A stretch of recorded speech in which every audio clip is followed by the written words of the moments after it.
Just waiting for Jim and Joe to give me some good news. It's 8 o'clock. Where are you guys? Waiting for my good news. Get your fat ass online already. Well, it's not the X's and the O's. It's the Jimmies and the Joes. It was a legitimate call. It made sense. It was pass interference. I don't care what anybody says. That was offensive pass interference. Yeah. Get ready for 2 hours of hard-hitting football talk from two men in the know. It's Football on the Know with Jim and Joe. And you can win under pressure when it's there. You call runs when you're not supposed to. And Dak Prescott is throwing it in the dirt. You know, I'm convinced that Jameis Winston is going to have an ESPN special 30 for 30. All right, what's going on, everybody? Welcome once again to another episode of Football on the Know. I am Jim McPhee, and alongside of me is Mr. Joe DeCapita. What's going on, Autos? Welcome back for another edition of Football on the Know. Yeah. Let's go. Oh, boy. I am ready to You go are here. excited. I am pumped, man. Wow. I am excited. Let's Yeah. go. Well, yeah, it's a very exciting time. We're here on Football on the Know. We're That's going to be right. talking some fantasy football tonight. That's right. Because that's maybe coming that's up why I'm too. so jazzed That up, could be it. because we're starting to kind of blend in a little bit of fantasy here, and we're getting close. So those of you that are starting to get your drafts prepared or are having to do a draft this coming weekend possibly, make sure you jump on right here, enter in the comments down below. Make sure you go ahead and just spill out what should you be looking for maybe into this year's draft, running backs or receivers that you might want to key on. And just plain any fantasy question, any NFL question, we welcome them all here. And if you're just tuning into the show, welcome to the show. You can check us out if you haven't already done so. We are on YouTube, on Football on the Know Show. Hit the subscribe button. Also hit the bell for the little get all our latest and greatest updated content. And also you can check us out on Twitter for informational use. And we like to share all kinds of different stories from the NFL, players, trades, everything on Twitter at FB_know. And as you already know, probably, we started on Facebook. Yep. We still are doing continuing on Facebook. We are on Facebook. Same thing. Football on the Know Show. Go ahead and search us up and become Absolutely. a know-it-all. Become a know-it-all, everybody. Thanks again for watching us tonight, for showing up. Again, we're going to be getting into some fantasy football. We also will rounding out tonight's show with our Madden 21 re-ratings, too. We're going to do tight ends again this week now. A lot of people liked our wide receivers that we did last week. It's really interesting when we go through all that, too, to see where they really line up after the downticks from what they are. And not to mention, like, the ratings dramatically change sometimes. To the point where it's like, oh, they originally had them at a high 90, but no, now they're like at 80-something. So, and also in a little bit, we will be doing our AFC and NFC East previews, and we'll do our picks. Even though it's going to be kind of interesting this year. Very where hard we're to looking pick, at, right? So we haven't had a chance to see a lot of the stuff coming out of training camp and stuff. Some I mean, videos on YouTube here and there to watch, but no not a whole lot preseason coming games. out of there. That's the biggest takeaway from all this is for those of you out there that like to do the predictions, or you there's other shows out there that they try to do it as well. This is extremely hard to figure out teams that we're not going to even see, until week 1 on the football field. So, we might be able to see glimpses and little tiny snippets of video on our practices and everything like that, but that's not enough information. Like, okay, that was a cool catch. Okay, that was a good block. Oh, the guy was right there to tackle him. You know what I mean? We're not going to see game time. We're not going to see it live. We're not going to see any tackles. We're not going to see anything to go off of. It's going to be a big surprise, right? And up until because September of that, 10th. It really is. Right. Because of that, I mean, we usually do the 2 early predictions anyway, but this year, unlike any other year, it's really a crapshoot. Absolutely. We are going to start off with our keeper sweep. What we do is this week we're going to do our fantasy rookies. So some of the rookies out there that could potentially make a difference in your fantasy team, Joe Burrow, guys like that, quarterbacks coming in, being able to start for you, that you might want to take a look at, and you maybe think that you want to add them to your team, or we're going to let you know that maybe, you should maybe avoid these guys. So that's going to bring up our segment here we like to call Keep or Sweep. That's right, ladies and gentlemen, Keep or Sweep, and we're going to be doing the rookies here So let's bring up the list of rookies I have, and that there we go here. And we're going to start off with Clyde EdwardsHelaire here, the running back from LSU, who got drafted by Kansas City. Now, Joe, what do you think of EdwardsHelaire now, affecting a fantasy team? Do you avoid him? Do you keep him, or are you going to sweep him away? Here's the thing with Clyde EdwardsHelaire. He is a very interesting prospect coming into the NFL, but here again, any rookie, and this goes for any rookie, no matter what the position is, it's going to be extremely hard for them to develop and get acquainted with the NFL speed of the game and its nuances in the X's and O's.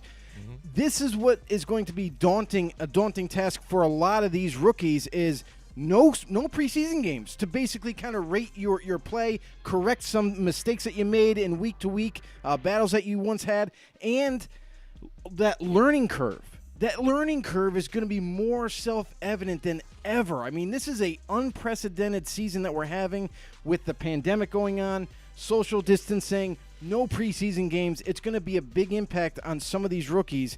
And Clyde EdwardsHelaire, the running back position is a unique position. It's usually one of those positions where you can come in, and if you're good enough, you can make an impact like that. I know a lot of people are crazy, heavily interested in this young rookie. I like him, don't get me wrong, and I understand there's going to be a lot of people out there say, well, Damian Williams is not going to be playing, so he's the guy. He's going to win the job. He's going to be the starter. I want him on my fantasy team. Now, the only thing I'll say about that is I'm more like a wait-and-see approach for this guy. I mean, he doesn't have top-end speed as a running back, and I know that's not everything, but I just feel like he's going to do well. I don't think he's going to do like first round, second round well. I think there's way more talent out there than so. For me, I'm going to sweep on him.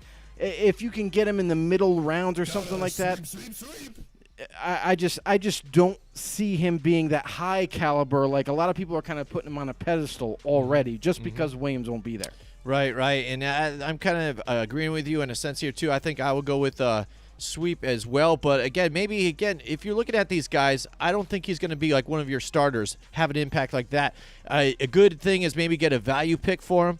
Go if it's further on in, like, say, even if he's still around in like the 10th or 12th round or something like that, grab him there possibly for some depth. Because again, without Damian Williams, I mean, you would think that he'd have a spot there too. They moved on from Shady McCoy. He's going down to Tampa. So, I mean, he should kind of be your guy there. But again, how quick will he get acclimated? How is that Kansas City team going to look this season here? Are they going to be more of an air attack? Yeah. Not sure with him. But so, yeah, okay. I'm just not buying into it just yet. On that one. There you go. So, all right. So, next up on our list, we've got Jeudy, wide receiver from Alabama, who got drafted by the Denver Broncos here. Now, what do you think about Jeudy here, Joe? You going to keep him or you going to sweep him here for a fan? What's an interesting tidbit about Jeudy is a lot of people had him projected as the number one receiver coming out in this draft, and he was drafted, second behind Ruggs.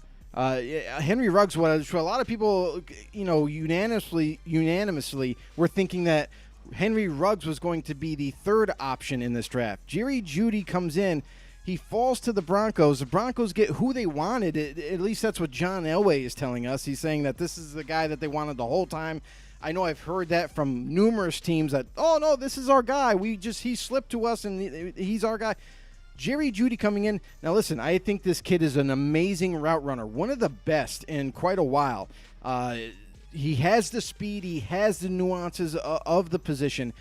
Question is he going to be able to get this offensive playbook down quick enough and be able to know enough of the plays to make a huge impact? We all know he's that high first-round pick, so he's going to be on the football field. With the guys like Cortland Sutton on the opposite side of him, I feel like Sutton is going to get a lot of attention on his side because they won't be really worried about Jeudy on his side just yet until they learn more about him. So Jeudy, since he's going to be the second option, it looks like, for the Denver Broncos, I'm going to keep him. I don't think he's going to make a huge splash in his first year. Typically, receivers don't as rookies, and especially with the way this unique situation we're in going into the season. I feel like it's going to be one of those things like week to week he'll get better. But again, in fantasy, it's all about depth. So if you can grab Jerry Jeudy as a backup option to kind of rotate into your lineup, I feel like he's going to be a stud that pays off later in the season. All right. Next on the list, we have CeeDee Lamb here now, who got drafted by the Dallas Cowboys here, wide receiver from Oklahoma. CeeDee Lamb, a lot of people think he's going to have a major impact here with the Dallas Cowboys here. Even though they have Amari Cooper there still, and Michael Gallup coming in there, coming into his own now. So you've got three weapons here that Dak Prescott can use here. But that's what I question, like, where's the effectiveness going to be here? Because you've got your number one in Amari Cooper, but again, you still got a youthful talent in Michael Gallup there. CeeDee Lamb looks more like probably on the slot side. So how well does slot receivers do in fantasy so much?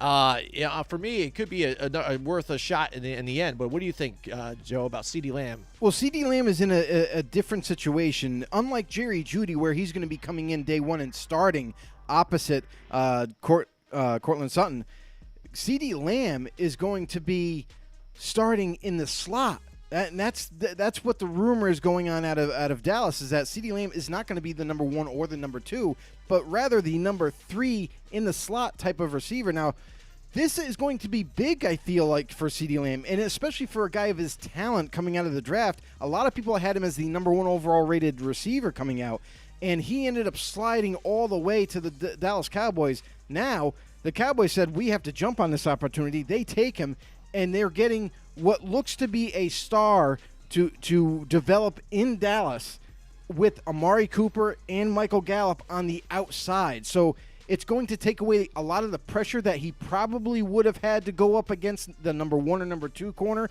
week to week. Now he's not. Now he's going against the slot corner, which typically, based on whatever team, if you don't have most of the time they don't have real good slot corners. So he's going to be able to not only come in as a rookie, I feel he's going to get a lot of targets being in that slot. He's going to develop some good chemistry with Dak Prescott or Andy Dalton, whoever is going to take the reins here. And I feel like he's going to be a guy you should keep. If you can get him into listen, here's the other thing too, is receivers, they come in bunches in the draft. So don't feel pressure that you need to take one of these guys really early or in the fourth round or something like that. I feel like when it comes to rookies, you should kind of wait on them a little bit, because there's no guarantee. We have not seen them play in the NFL yet. So a guy like CeeDee Lamb, if you can hold off into the middle rounds, like maybe fifth or sixth round, maybe even, and take a chance then, he might be a guy that might be great for PPR formats, because I feel like he's going to get a lot of opportunities being in that slot, and they're going to use this kid. So he says he's going to keep CeeDee Lamb here. So far we've got EdwardsHelaire is a sweep, Jerry Jeudy is a keeper, and CeeDee Lamb so far a keeper. All right, we're playing keeper sweep with fantasy rookies. Join in on the fun here, you guys. What do you guys think? Do you agree? Do you disagree? Also, any other fantasy questions, go on and throw out there. Don't be shy. All right, Jonathan Taylor, the running back here from Wisconsin, who went to Indianapolis. Now, Indianapolis seems that they're stacked here at running back. The question here has been, how much, in the offense is he going to be of this? Marlon Mack, who's been pretty effective, but yet, injury prone here and there. They've had other running backs to come in here to step in and make up for it and be effective as well. Right. But now you've got him there. How much is he going to play a role in this team and be part of put up points for your fantasy team? Well, they didn't draft Jonathan Taylor semi-early just to have him sit the bench or be the backup to Marlon Mack. No, I really think this is going to be more like a running back by committee approach for the Indianapolis Colts. They're going to utilize Jonathan Taylor. They're going to utilize Marlon Mack. They're also going to utilize Nyheim Hines, who they have, who's another talented back on their roster. So I see more of Taylor of like a time-sharing running back. I feel like he's going to make a bigger impact, like in the short yardage in the red zone, going for touchdowns, that sort of thing. So for a back like that, being a rookie coming in, it's going to be all about, for running backs, it's all about getting down the playbook. So if he can do that, and coming into the season on a rotating basis, I feel like you don't want to reach too high for guys like this. Maybe take him in the later rounds if he's still available. Jonathan Taylor would be a nice sleeper pick, because we've seen Marlon Mack last year get injured, came back from an injury later in the season, showed a strong presence last season at the end. But nonetheless, if it happens again, if Marlon Mack does get nicked up again, look for Taylor to be more of the feature back, I feel, in the middle to late part of the season. So Taylor, I would hold off on a little bit later. I'm not going to keep him right now. I'm going to sweep because I just, with the running back by committee approach, I just don't know how much he's going to get. All right. Yeah, so you're going to be sweeping Taylor here. Again, because you're not sure, are they going to do similar to me? I'm thinking it's similar to what the Giants did with Earth, Wind, and Fire. How they had Ware, they had Jacobs, and then they had Bradshaw there too. I love mess Brandon with it Jacobs too. Oh, it was nice. It's great. Brandon Jacobs, not a superstar, but effective in what he did. And his trucking, probably, if you want to talk MADDEN ratings, had to have been near a 99 or something. He bent over a lot of safeties and corners, pushing through that line. So absolutely. So all right, so that brings us to Henry Ruggs, the third wide receiver from Alabama, who got drafted by the Las Vegas Raiders, your team, Joe. Now, what do you think? How do you think Henry Ruggs is going to do? They had said that the Raiders now had drafted him probably to match speed with somebody like Tyreek Hill, so then they have their own burner here on their team with the Chiefs being in the same division to maybe counter that. What do you think about Ruggs, the third here? I feel like Ruggs was brought in. Obviously, you can't overlook his speed. He's one of the fastest guys. He actually was the fastest guy coming out. Being in the first round, he was also taken ahead of Jerry Jeudy and CeeDee Lamb. Mm-hmm. The Raiders had their choice at receiver, and they chose Ruggs over both those guys.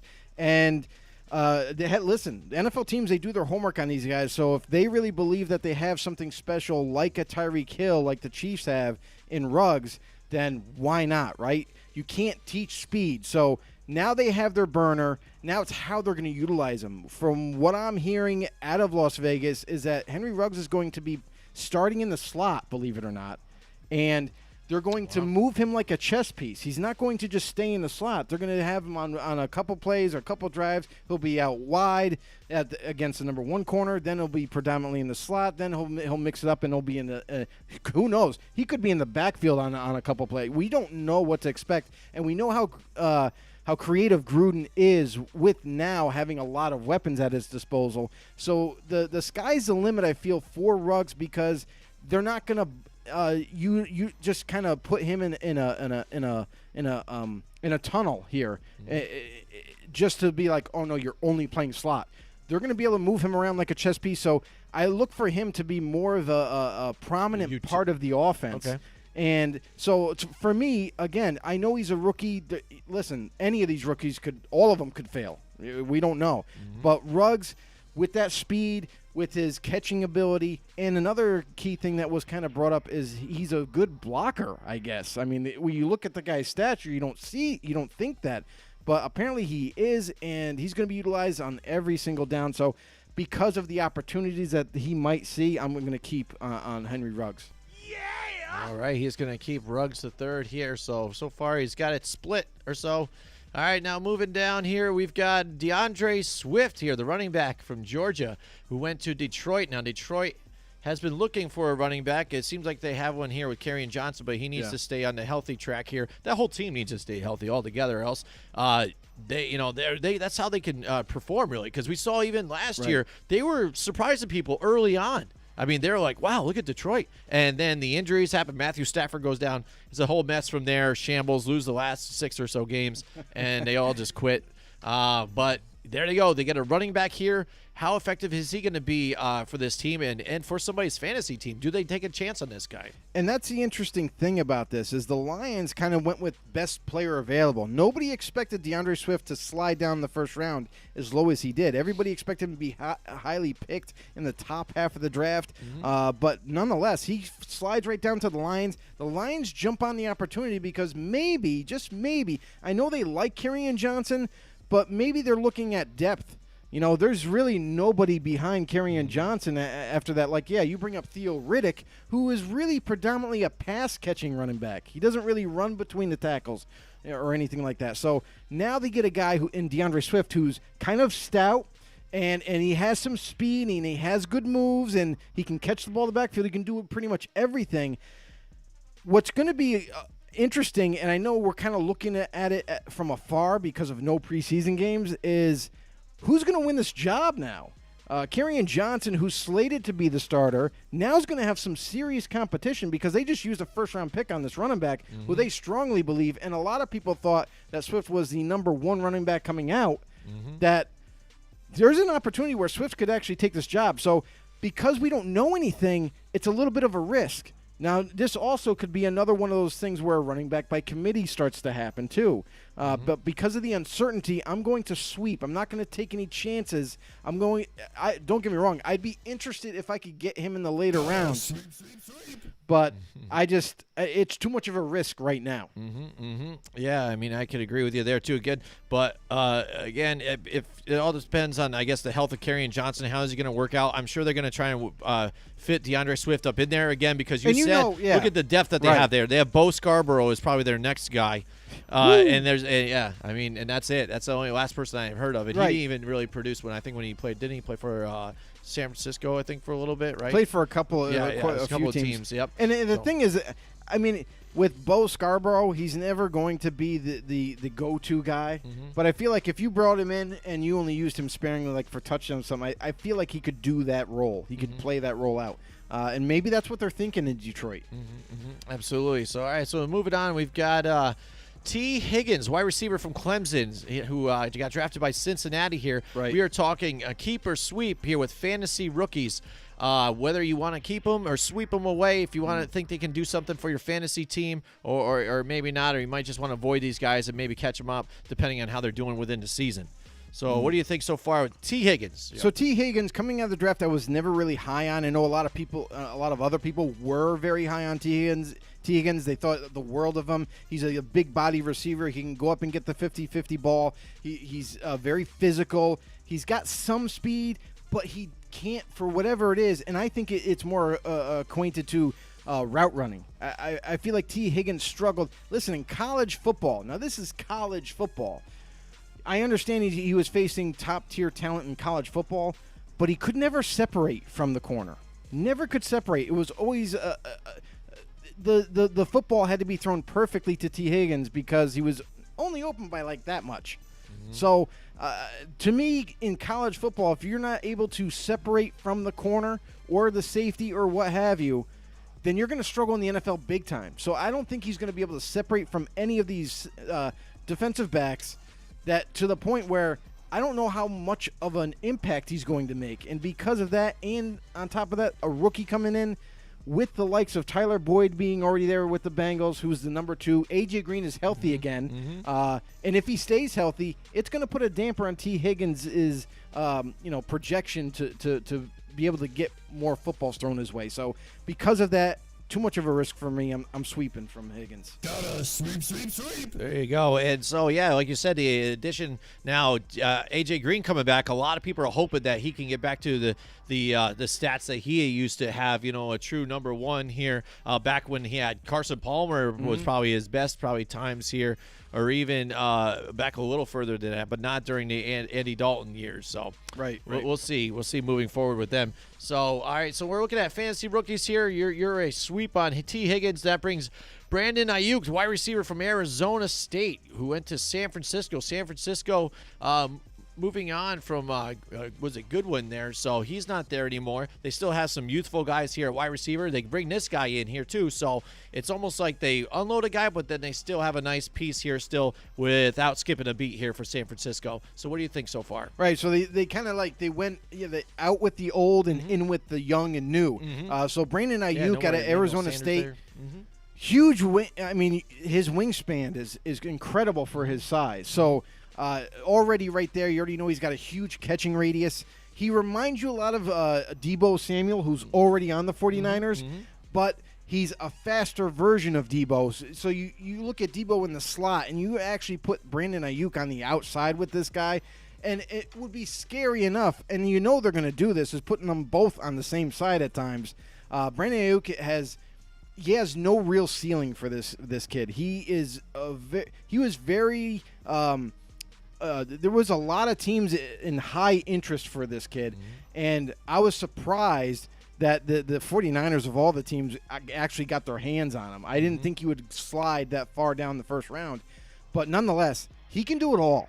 He runs great routes. He's got speed. He's got phenomenal hands, and that huge catching radius is going to pay huge dividends for him in his rookie campaign. That's right, in his rookie campaign. I fully expect this kid to be the answer for the outside portion for the 49ers and make a big impact for them along with Debo. So I think they're going to feed off each other, and he's a keep for me with the Niners. There you go. So Brandon Aiyuk is a keeper for Joe here for the fantasy keeper sweep here, fantasy rookies. So Justin Jefferson, a wide receiver from Louisiana State, going to Minnesota. Again, talk about a team, the rich get richer. This team also, they just moved on from Stephon Diggs. Right. You know, and we're able to get him even in a trade, so they got something for him. You know, so then also now they go and can get one of the best wide receivers in the draft here, and Justin Jefferson. So what do you think so far with, you know, Thielen on one side here? You know, they've got the nice tight end tandem too also there in Minnesota. How do you think he's going to – Yep, how is he going to produce here, too? You're going to be able to keep him, or you think you're just going to pass on him? Justin Jefferson, it's kind of baffling to me why he slipped. A lot of people were having this debate. Where does Justin Jefferson rate with all these other receivers? And some people kind of doubted how good he actually is. When you watch the tape on Justin Jefferson, he runs great routes. He has tremendous size. He catches everything, and he's faster than people, you know, anticipated. He ran a 4.40 for his size. It's unreal. So all those you know attributes that he has, and he's also a smart kid. Like, I feel like he's not going to have very much of an issue learning the playbook. I feel like because he's going to be starting opposite Adam Thielen, it's almost like they got twin towers now at receiver. Adam Thielen, he runs phenomenal routes. He's not the fastest guy. He has some speed, but he still gets open and catches the ball. Justin Jefferson has more speed, is kind of the same size as Thielen, and I think he's going to be a definite impact player on the other side. Even though they lost Diggs, they're getting a younger and bigger type of receiver that they're looking for. So for me, Justin Jefferson, I am all in on Jefferson. I think he's going to do another. I think he's another rookie receiver who's going to get some play and enough of it to make an impact. So Justin Jefferson's a keeper for me. All right, excellent. You're keeping a few now here. I like it. All right, and yeah, I mean, just like you said, Stephon Diggs pretty similar there, and also now you don't have the attitude that seems like Stephon Diggs started to bring last season. No attitude problems there. on the sidelines. So right. That's always a positive for the team as well. J.K. Dobbins here, the running back from Ohio State here, going to Baltimore again, where they were deep and running back depth as well too. I mean, with Mark Ingram. He looked really nice there, too. Yeah. Wasn't sure how he was going to do moving from New Orleans going to now the Baltimore and making a stand there over in Baltimore and showing that he is a true number one there. And but now you get J.K. Dobbins here, and this is an already running-focused kind of offense here, so it's just another weapon that I can see Lamar Jackson dishing it off, maybe have a 2-3 wide running back field in the back, and a little pitch and trickery action here for the Baltimore Ravens. Yeah, we've already seen what Baltimore's offense can do last season. Pretty confusing for defenses, not really knowing where the ball's going to be, who's going to have it, who's going to pitch it, who's going to hand it off. It was very confusing, and I feel like defenses are going to have a little bit better of a grasp of it this year. However, a lot of weapons in the backfield. I mean, Lamar Jackson is another weapon as a runner at the quarterback position. And much like Jonathan Taylor, I love J.K. Dobbins coming out of the draft. I thought the world of those two running backs, and they're just kind of my style of running back. Big, has speed, could knock you over if they wanted to, can make you miss if they want to, stiff arm, all that. But J.K. Dobbins out of Ohio State, I think he's going to make a huge impact. Maybe not this year because Mark Ingram is there. But this is a move by the Baltimore Ravens where they were preparing to move on from Ingram. They have his predecessor in J.K. Dobbins to take over the role probably after this season and be the future running back. And he is, listen, Ravens are a running team. So anytime you get a running back, they're going to utilize this kid. They're training him to be the successor. So Mark Ingram's still going to get the feature role, but J.K. Dobbins is going to spell him, is going to come in and kind of on a little bit of a rotation. So just because they're not handing the torch over just yet to J.K., I would say next season he would be a keep for me, but this season, just not really sure how much volume and carries he's going to get, or even in the passing game. So J.K. Dobbins is a sweep for me. Sweep. Oh, yeah, there you go. You're going to sweep him away here. J.K. Dobbins. Boy, J.K. Just don't know how much scored. he's going to get in volume. That's the No, thing. I hear you. And that's the thing. There's a lot of questions here with this upcoming season, especially it's got to be tough for fantasy drafts here, nonetheless, guys like Jonathan Taylor and J.K. Dobbins, and they're good handcuffs to have.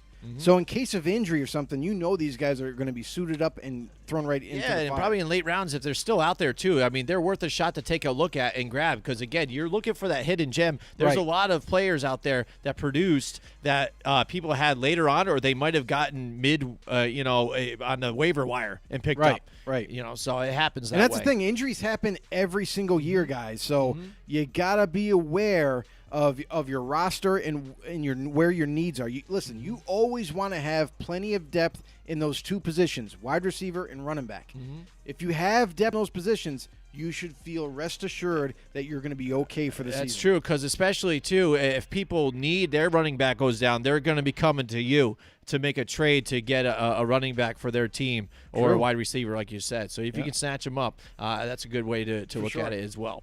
All right, here. So after J.K. Dobbins, Joe sweeps him away. He's going to Cam Akers now, the running back from Florida State, now with the Los Angeles Rams here. So, again, they move on from Todd Gurley, and they're looking for a running back. They're looking to, get the running game going to help with that pass offense because you see, even though they were an aerial attack, they run off of play action too, just like other teams here. A lot of even jet sweeps here and there. Who's keeping? And they lose Brandon Cooks here too. They don't have him anymore now too on that side there. So how do you think now this guy's going to look for the Los Angeles Rams? That's the thing. The Rams, and this is another indicator too, is you got to pay attention to what style offense each team's running. So the Rams, they run a lot more than you would expect. We always kind of predicted them as more of a passing type of offense or balanced offense. But really, when you look back on, especially last year, they did run, I feel like, a little bit more often than normal.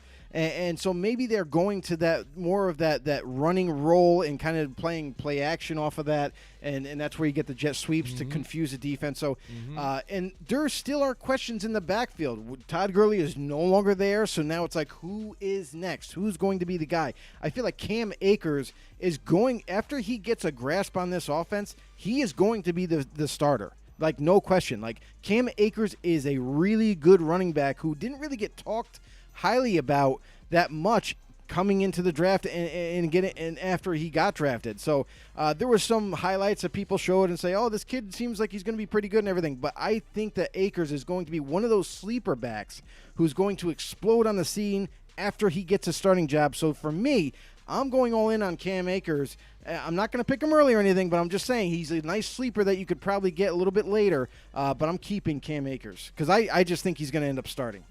All right, there he's going to be keeping Cam Akers here for the Los Angeles Rams here. Moving on in our list for the Keep a Sweep fantasy rookies, we got Laviska Shenault Jr. from the wide receiver from Colorado here now in Jacksonville. Jacksonville, who's looking for a wide receiver, I guess, to stick out and say, hey, I'm the number one guy here. We've had plenty of guys come in here, and we thought maybe it was going to be Keelan Cole. Not sure there.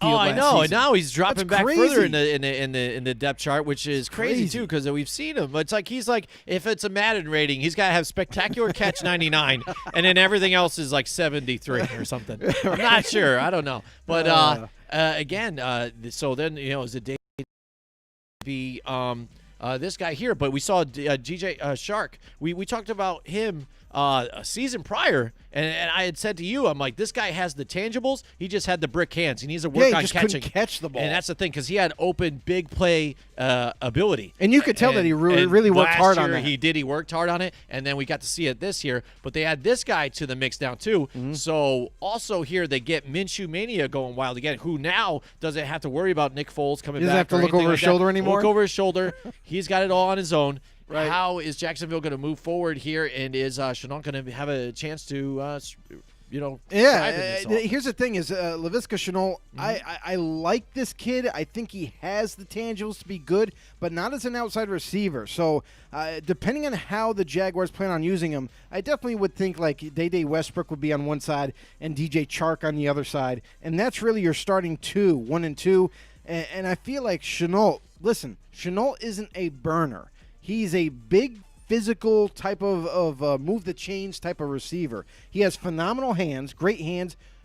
He's a very stout individual. So a lot of people compared his physique to a guy like Julio Jones, not in terms of height, but in build. Like the guy is built like a truck. So he ran a 4.6 40 in the combine, and he ran a 4.6-ish 40 at his pro day. So he's not going to beat anybody deep. So be smart about this, Jacksonville, and utilize this kid in the slot. He is going to decimate third-string corners all day long. He runs great routes, and he has those strong hands and physicality that I love. So Laviska Shenault, I do like him, and if they utilize him correctly, you could see a lot of targets for him, especially in PPR leagues. You might want to key in this guy late in the draft. Maybe he could be a nice little dark horse sleeper for you. But for me, in order to keep or sweep, I usually keep the guys that are going to be high production, and because there's a big question mark on where Jacksonville's using them, I'm going to sweep. Right. Sweep. There you go, sweeping them away. Next up, we've got Michael Pittman Jr., the wide receiver from USC, now in Indianapolis. Another team, again, who we were looking at them and like, besides T.Y. Hilton, who else are they going to have here? It was Pascal, and but now they've got Michael Pittman Jr. here. It's a nice addition, especially for, again, Phillip Rivers now with the offense here to get it going. Yes. And hopefully that is a tick up for them to get this team back to playoff dreams, because it seemed like with the injuries that they had and just, luck just saying, I quit like a week or two before the season starting, I kind of put them already behind the 8 ball here, and where they're at a point in this division to where they can press it and take this division here. So Michael Pittman Jr. In Indianapolis. Keep or sweep, Joe? What do you think? Michael Pittman Jr. coming out of the draft was one of those guys that kind of went under the radar. No one really talked about him, although you could have actually had the debate that he was deserving of a mid first round pick. He very, very large individual, has that size that you covet in a tall receiver, but has speed to go with it, and his agility is off the charts. He doesn't run or move like a tall receiver. So he's a very unique individual, has great hands. He has all the intangibles you're looking for. And Michael Pittman Jr., listen, coming in as a rookie, you normally don't have a big impact, but I feel like with the likes of T.Y. Hilton now getting healthy with the Indianapolis Colts, Zach Pascal would be smart to put him in the slot so he could tear it up in the middle of the football field. And then you have Michael Pittman Jr., where you could have an opportunity to throw up 50-50 balls to him. He could use his big, large size against smaller corners, especially in the end zone. So I feel like he's going to have an impact, not a huge impact, because, again, we just don't know where these rookies are going to, if they're going to catch up to speed or not having any preseason games. So, and that's going to be a true test. But I do like this kid a lot. Because he will be the number 2 starter, I believe, he's a keep for me. But I wouldn't put too much into him and saying, oh, well, I'm going to take him in the 4th round. Right. That's not what I'm saying. I'm saying he would be any one of these rookies now. Don't take him too early because I like these guys or I want to keep them. Just as a disclaimer out there. But Michael Pittman Jr. is another good potential rookie to keep your eyes on into the fantasy drafts. Absolutely. There you go. So, all right, next up in our list, we've got Denzel Mims here, the wide receiver from Baylor, now with the Jets. Jets, another team who they were just looking for a wide receiver too, besides Robbie Anderson. You didn't have anybody. You were looking at Chris Herndon, on a tight end here to possibly be, a weapon. And Robbie Anderson jumped ship. Yeah. He went to Carolina. That's what I'm saying. He's gone. So who do you have there? So they go and draft a guy. So they finally answer the call of all the Jets fans out here. So finally we can get a wide receiver here. But there's still questions lurking about Sam Darnold here. A lot of people, haters on him, not believers in him too. Yep. Where are they going to go with this offense? Because, again, defenses would tee up on Le'Veon Bell like we saw last season to basically say, Sam Darnold, now you try and get your way out of this. And he couldn't do it. But again, getting them some more weapons. Denzel Mims, he's got to be close to the number one here, you would think, right? Yeah, we don't know where he's going to end up in terms of first or second receiver. We know he's going to be a starter, so that right there tells you that he should have opportunities. But we've seen receivers time and time again, no matter where Adam Gase is as an offensive play caller, it seems like receivers, if Gase is your coach, you're basically going to fall off the face of the earth. No one pays attention to you. No one throws you the ball. You're not utilized as a complete receiver. So it kind of worries me that Denzel Mims is coming into the New York Jets. How often is he going to get utilized? Is he going to be able to get Adam Gase's playbook down? And Denzel Mims as a talent, I think he's off the charts. He has all the ability in the world to become a great receiver. But again, with Sam Darnold as your quarterback, who he does tend to like to throw like half the time to his own receivers and half the time to the other team, I'm not really sure. And with also the state with the Jets offensive line, I don't feel like they improved at all with that O-line. Really kind of addressed it in the offseason. So that right there, I don't know how much protection Darnold's going to get. I don't know how much time he's going to have to throw to these guys like Denzel Mims. Also, you got Brashad Perryman, who's a new addition Jamison Crowder still for the there, Jets, and Jamison Crowder. So, receiver-wise, it seems like on paper they're kind of solid now. They're better. Way better than what they used to be. But, again, I have a hard time buying in this offense with Gase calling the plays. So, Denzel Mims, being his rookie year, first season, really not sure how he's going to be utilized. So, to me, he's a sweep. Gotta sweep. All right, sweeping Denzel Mims. All right, we are playing Keeper Sweep with fantasy rookies here. We are down to now Joe Burrow, the man, the myth, the legend here. Joe Burrow, the quarterback from the LSU here and now in Cincinnati, there to be possibly their savior, in a dumpster fire. So let's see what happens with them. But he's got to be their starter already. They got no other options. Yeah, exactly. Because, again, if you go and draft a quarterback, number one, and you just drafted a guy in Ryan Finley like last year or so, you're telling Ryan Finley that your time is done, dude. Yeah. Basically. So they've got to so they've got to start him here. So he will be a starter. Now, how is going to look there in Cincinnati too, and what kind of points and position can he put you up for?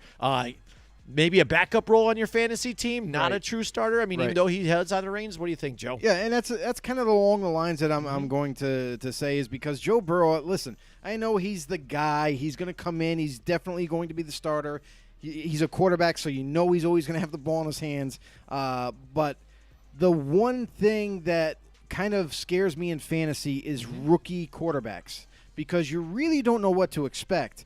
We've seen Kyler Murray last year get kind of drafted semi-early because he can run, but wasn't phenomenal. He didn't kill it in fantasy. He did okay. He did good, but he didn't.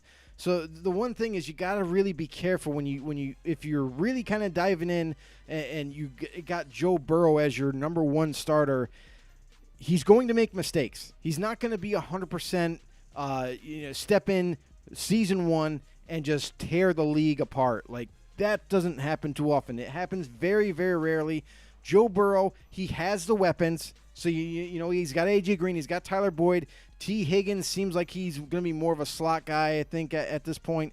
But, again, Burrow and that offensive line, okay? Cincinnati,